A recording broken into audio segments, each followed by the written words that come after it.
Clint Eastwood reached into his jacket pocket. Not for a phone, not for a prop.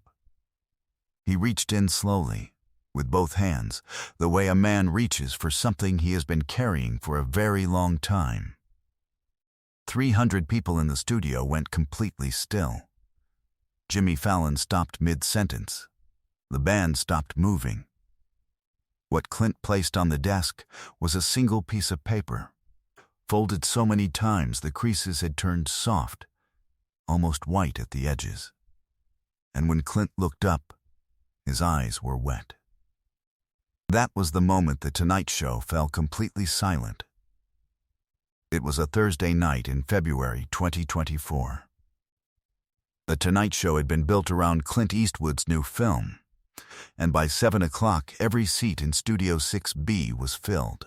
The audience that night skewed older than usual.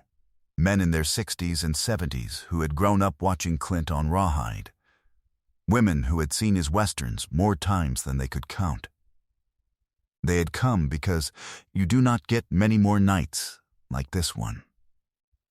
Clint Eastwood was 93 years old, and nobody said that out loud. But everybody in that building understood it. The Tonight Show's segment producer, who had worked in television for 19 years, said afterward that she knew something was different the moment Clint walked through the stage door. Jimmy had promised an honest conversation. Nothing scripted. Nothing safe.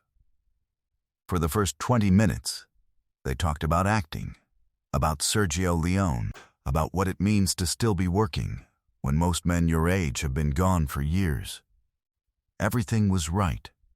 Everything was flowing. And then Jimmy asked about the letters. Clint paused. Not a performer's pause. Not a pause for effect. Just a pause. The kind that comes when a question reaches somewhere deeper than you expected it to.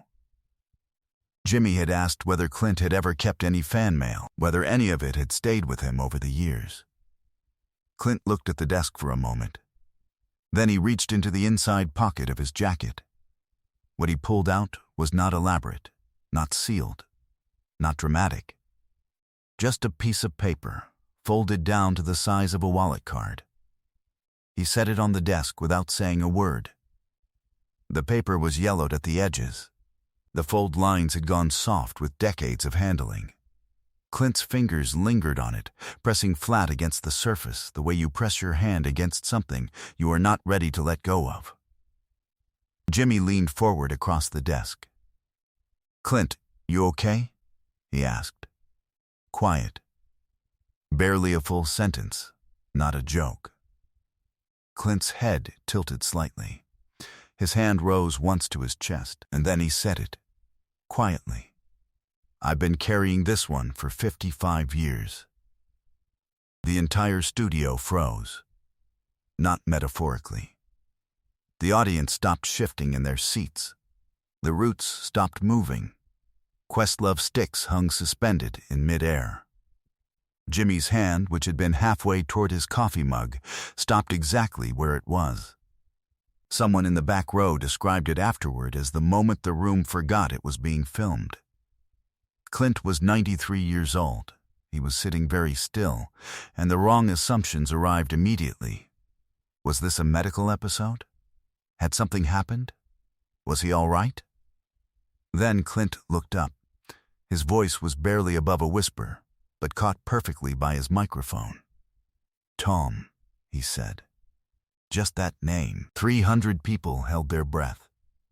And nobody in that studio, not the producers, not the director, not the audience, knew yet who Tom was. To understand what happened next, you need to understand what happened in 1969. Clint Eastwood wasn't always Clint Eastwood, legend, director, cultural institution.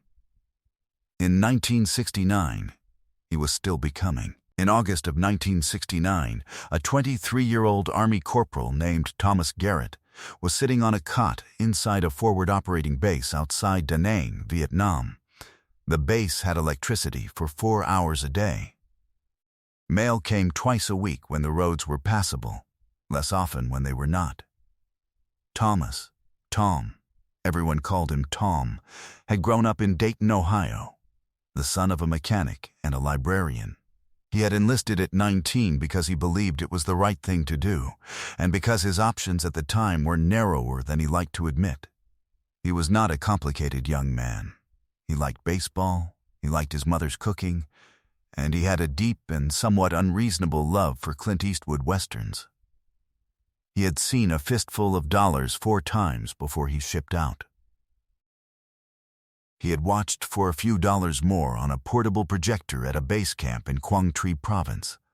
20 men sitting in folding chairs while a generator hummed nearby, and he said later it was one of the best nights of that entire year. There was something about the way Clint moved in those films. Unhurried, unbothered, certain in a world that offered nothing like certainty, that Tom held on to during a deployment that offered very little else to hold. One night in August, during a quiet stretch between operations, Tom sat down and wrote a letter. Not to his mother, not to his girlfriend back home in Kettering, to Clint Eastwood. He wrote it on standard-issue Army stationery, in blue ballpoint ink, by the light of a field lantern, while 2 of his bunkmates slept a few feet away. He told Clint he did not expect a response. He said he just wanted someone to know that on the other side of the world, in a place most Americans would never see, a group of young men, 20, 21, 22 years old, were holding themselves together, partly because of the way a character on a screen walked into a room and did not flinch. He folded the letter once, addressed it care of the studio in Hollywood, and sent it with the rest of the outgoing mail, expecting nothing in return.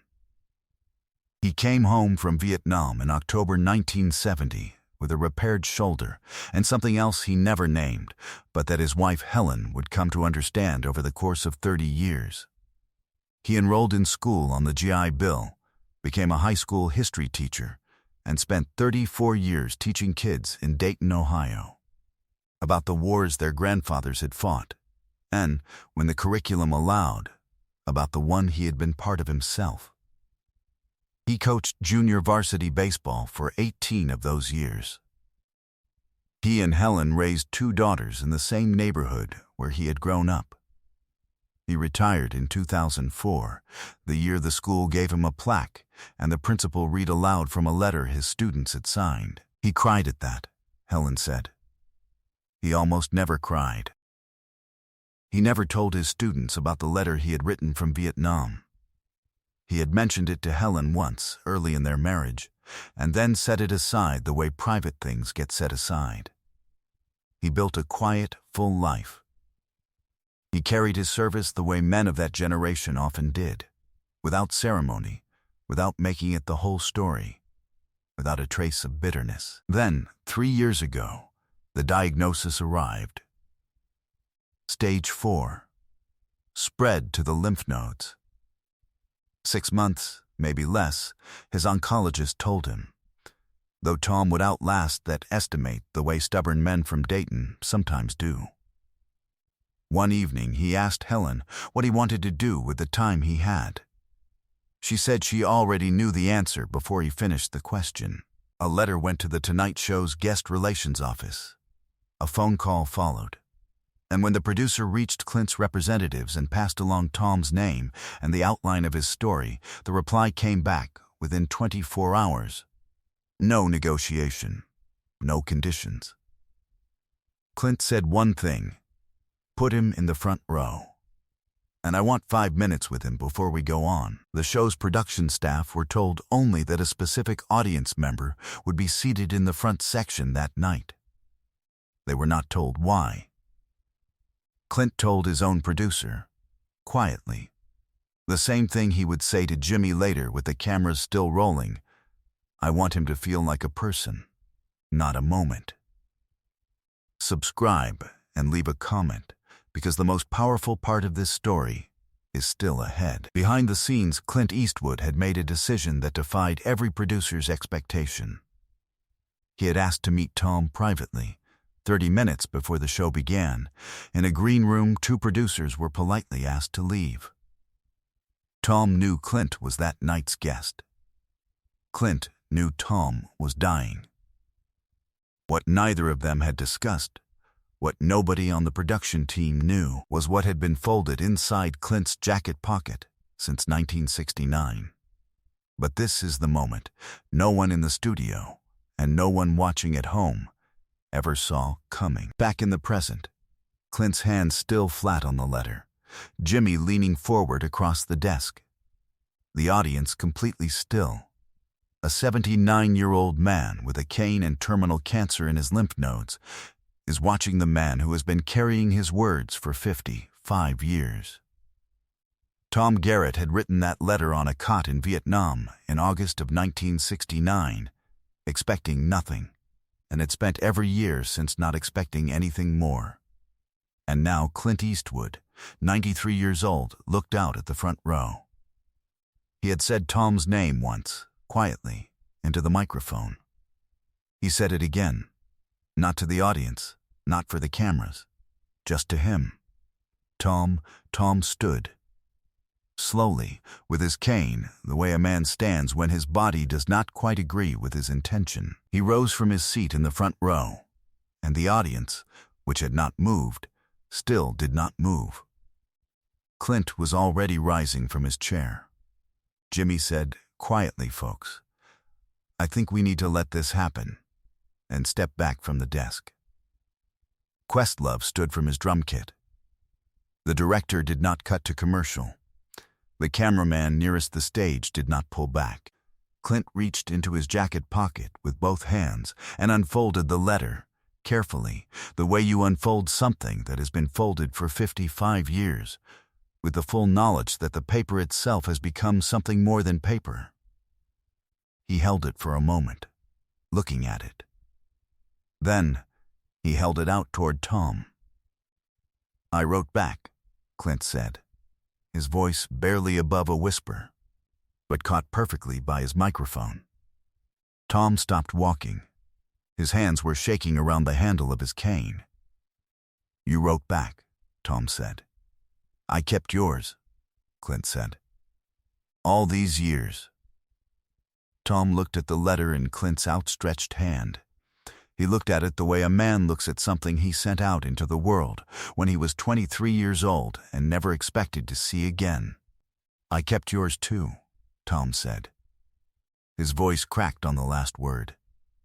The audience broke, not with applause, not yet, but with the sound a room makes when 300 people exhale at the same moment. Clint stepped forward and placed the letter in Tom's hands, not handed it over, not set it down. Placed it, the way you return something that was always theirs. Tom folded it against his chest. Both hands pressed over it. His head bowed. The shaking had not stopped. Helen, his wife of 41 years, was standing in the row behind him. She was not looking at Clint Eastwood. She was looking at her husband, the way a woman looks at a man when she has been waiting a very long time to see him receive something he was owed. Jimmy Fallon had come out from behind the desk. He did not say anything. He stood at the edge of the stage, his hand over his mouth, and let the moment be exactly what it was. The standing ovation started somewhere in the middle of the audience and moved outward row by row, the way a wave moves when it has nowhere left to go. Share and subscribe. Make sure this story is never forgotten. Tom Garrett passed away 11 weeks later on a Wednesday morning in April, at home in Dayton with Helen beside him. He was 79 years old. The letter Clint had returned to him that night was on his nightstand when he died, along with the one Clint had mailed back to him in 1970, which Tom had kept in a shoebox for 54 years and had quietly carried to the show in his coat pocket because he thought Clint might want to see it. Clint attended the memorial service in Dayton. He sat in the third row, in a dark coat, without an announcement, without a camera. He did not speak. He did not need to. Helen said later that Tom had watched the clip from The Tonight Show 12 times in the weeks before he died. Not because he couldn't remember it, because he wanted to make sure it was real. Some letters take 55 years to find their way home.